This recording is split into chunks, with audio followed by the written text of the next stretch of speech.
여러분 안녕하세요. 오늘 해설 시간에 다룰 주제는요. 바로 독일의 궁극적인 건국 아버지 오토 대제의 정말 드라마틱한 실화입니다. 한 사람이 어떻게 역사의 흐름을 통째로 바꿔놓았는지 그 흥미진진한 이야기 속으로 바로 들어가 보시죠. 자, 본격적인 이야기에 앞서서 우리가 꼭 짚고 넘어가야 할 질문이 하나 있습니다. 서로 못 잡아먹어서 안달이던 네 개의 앙숙 부족은 대체 어떻게 하나가 되었을까요? 피비린내 나고 완전히 산산조각 나 있던 땅이 어떻게 단일한 정체성을 가진 하나의 제국으로 변모할 수 있었는지 그 해답을 지금부터 찾아보겠습니다. 섹션 1. 발단과 후계자. 전례 없는 결전입니다. 모든 사건의 발단은 오토의 아버지인 하인리히 1세가 당시의 암묵적인 룰을 완전히 깨버리면서 시작됩니다. 수백 년 동안 이어져온 전통이 뭐였냐면 왕이 죽으면 아들들에게 영토를 골고루 나눠주는 거였거든요. 그런데 하인리히 1세는 왕국 전체를 오직 단 한 명의 아들, 즉 오토에게만 몰아주기로 결정해버립니다. 진짜 말 그대로 전례 없는 결정이었죠. 이 결정 하나가 그동안 꾹꾹 눌러왔던 분노의 화약고에 아주 제대로 불을 붙이게 됩니다. 자, 이때 오토가 떠안게 된 문제가 얼마나 컸는지 한번 볼까요? 작센, 바이에른, 슈바벤, 프랑켄 들어보셨죠? 이들은 그냥 단순한 이웃 주민들이 아니었어요. 각자 자기들만의 독립성이 엄청나게 강하고 힘도 센 데다가 심지어 서로 앙숙이기까지 한 4개의 부족이었습니다. 오토는 하루아침에 이 맹렬한 부족들을 전부 통제해야 하는 정말 골치 아픈 상황에 놓인 겁니다. 섹션 2. 내부의 위협. 스스로와 전쟁을 벌이는 왕국입니다. 예상을 빗나가지 않고 오토가 왕위에 오르자마자 그의 세상은 아주 잔혹한 가족 막장극, 아니 가족 간의 전쟁터로 변해버립니다.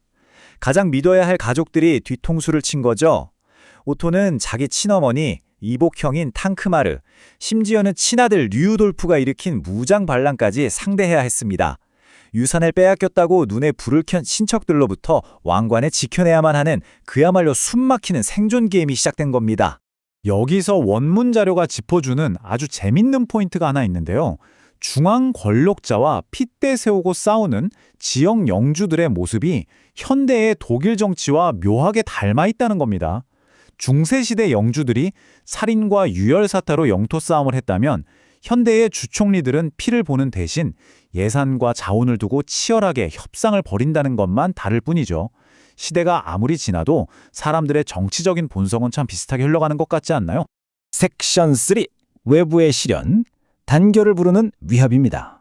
오토가 이 골치 아픈 가족 반란을 간신히 수습하고 한숨 좀 돌리려나 싶을 때쯤 이번에는 왕국 전체의 존폐를 위협하는 어마어마한 외부의 적이 들이닥칩니다.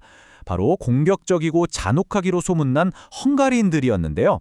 이때 왕의 부름에 응답해 모인 전사의 수가 무려 1만 2천 명에 달했습니다. 앙숙이었던 네 부족이 적이 너무나도 막강하니까 어제의 원수들과 등을 맞대고 싸우기 위해 모여든 겁니다. 그리고 결과는 레이펠트에서의 압도적인 승리였습니다. 여러분, 이 거대한 승리가 가진 의미는 그냥 외적을 쫓아냈다 이 정도가 아닙니다. 그 피 튀기는 전장에서 생사고락을 함께하면서 이 네 부족 사이에 역사상 처음으로 진정한 연대감과 우리가 해냈다는 공동의 자신감이 싹트게 된 거거든요. 역설적이게도 외부의 끔찍한 위협이 그들을 하나로 꽉 묶어주는 끈끈한 접착제 역할을 한 셈이죠. 섹션 4. 로마에서의 절정. 제국의 왕관을 좇아서입니다. 자, 이제 안방을 든든하게 지켜냈으니 오토의 시선은 더 높은 곳, 바로 카롤루스 대제의 위대한 유산을 향합니다. 이 기세가 얼마나 무섭게 치고 올라가는지 한번 보세요. 955년에 전장에서 살아남았던 그가 불과 6년 뒤인 961년에는 1000명의 최정예 전사들을 이끌고 험준한 알프스 산맥을 넘습니다. 그리고 바로 다음 해인 962년 마침내 로마 제국의 황제 자리에 떡하니 오르게 되죠. 정말 엄청난 추진력 아닙니까? 사실 이 이탈리아 원정은 아주 기가 막힌 타이밍이 이루어졌습니다. 당시 교황 요한 12세가 너무 다급해서 구조 요청을 보냈거든요. 오토는 이걸 명분 삼아서 아주 신속하게 움직입니다. 교황을 위협하던 경쟁자들을 싹 다 물리치고 로마는 물론이고 이탈리아 전역에 대한 절대적인 지배권을 확보하게 되죠. 전략적으로 완벽한 전개였습니다. 마침내 962년 2월 2일 그는 문자 그대로 권력의 최정상에 깃발을 꽂습니다. 당시의 역사적인 기록을 보면 이 순간을 이렇게 묘사하고 있어요. 세계의 총화이자 전 지구의 우두머리, 와, 정말 어마어마한 극찬 아닌가요? 당시 사람들이 오토의 권력을 얼마나 거대하고 압도적으로 느꼈는지 확 와닿는 대목입니다. 생각해보세요. 일개 작센 가문의 귀족이었던 그가 이제는 광활하고 다양한 지역을 다스리는 제국의 그 누구도 부인할 수 없는 궁극의 통치자로 레벨업을 한 겁니다. 독일인의 왕, 이탈리아의 왕, 그리고 서방 기독교 세계의 황제, 이 세 가지 타이틀을 다 거머쥐다니 진짜 대단하죠. 마지막 섹션 5, 결의, 독일인의 탄생입니다. 그런데 말이죠. 오터가 남긴 진짜 위대한 유산은 넓어진 땅덩어리가 아니었습니다. 진짜 핵심은 바로 사람들 마음속에서 일어난 엄청난 심리적인 변화였어요. 오토를 따라 나섰던 네 부족의 전사들은 고향에서 멀리 떨어진 이탈리아에서 무려 10년이 넘는 세월을 함께 보냈습니다. 옛날에는 서로 으르렁대던 사람들이 타지에서 10년 넘게 한솥밥을 먹고 같이 자고 피 흘리며 싸웠던 겁니다.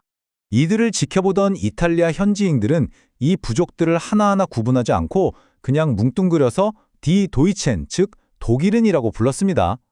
재밌는 건 10년이 지나 이들이 드디어 알프스를 넘어 고향으로 돌아갈 때의 모습이에요. 그들은 더 이상 자신들을 난 작센인이야, 난 바이에른인이야 라고 쪼개서 생각하지 않았습니다. 남들이 지어준 그 이름, 독일인이라는 하나의 정체성을 아주 자랑스럽게 안고 귀환한 거죠. 이게 바로 진정한 의미의 독일인이 탄생하는 순간입니다.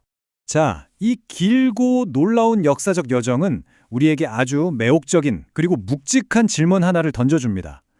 국가적 정체성이라는 게 외부의 끔찍한 위협과 뜨거운 전장의 불길 속에서 단단하게 벼려지는 거라면 과연 그 위협이 사라진 평화의 시대에는 어떻게 살아남을 수 있을까요? 공공의 적이 사라진 후에도 그 치열했던 통합의 본질은 도대체 어떻게 유지될 수 있는 걸까요? 오늘 해설은 여기서 마치겠습니다. 여러분도 이 질문에 대해 한번 깊이 생각해 보시면 좋겠네요.